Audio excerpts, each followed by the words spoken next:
Compulsory যেই শর্ত সেটা তো ঈমান, এটা তো থাকলোই।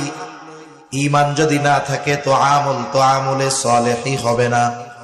সাথে সাথে আরো কয়েকটা বিষয় যদি আমরা ঠিক রাখতে পারি, তাহলে আমার আপনার আমল যদি অল্প হয়, ছোট হয়, ওই অল্প আমলের জন্য বড় প্রতিদান যিনি দিবেন তিনি কে? তাহলে আমল যদি আল্লাহ তাআলার কাছে কবুল করাতে হয়, তাহলে 1 নাম্বার ঈমান তো লাগবেই, 2 নাম্বার লাগবে ইখলাস, তথা নিয়তের বিশুদ্ধতা লাগবে যে আমি এই আমলটা কার জন্য করতেছি। আমি নামাজ পড়তেছি কার জন্য?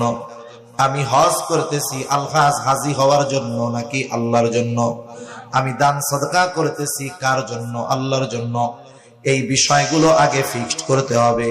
মোট কথা হলো আমার ছোট বড় সকল আমল আল্লাহ তাআলার জন্যই করতে হবে।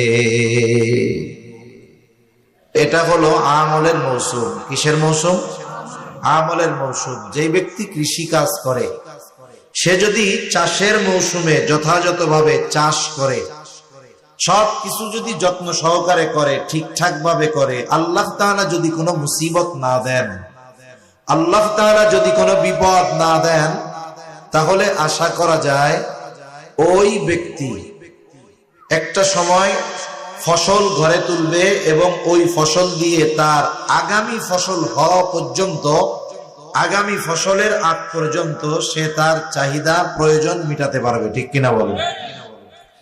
বাস্তবতা হলো রমজান মাস এমন একটা মাস, আমরা যদি এই রমজানের হক যথাযথভাবে আদায় করতে পারি, তাহলে আশা করা যায় এই রমজান মাসের হক আদায় করে যদি নিজেদেরকে ইবাদতের মধ্যে রাখতে পারি, আশা করা যায় এর প্রভাব আগামী 11 মাসও আমাদের মধ্যে থাকবে ইনশাআল্লাহ।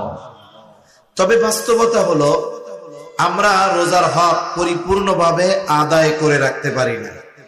কারণ আমরা রোজাও রাখি, গুনাহও করি, রোজাও রাখি, মিথ্যা কথাও বলি, রোজা রাখি, ওজনে কম দেই, রোজা রাখি, মালে ভেজাল করি।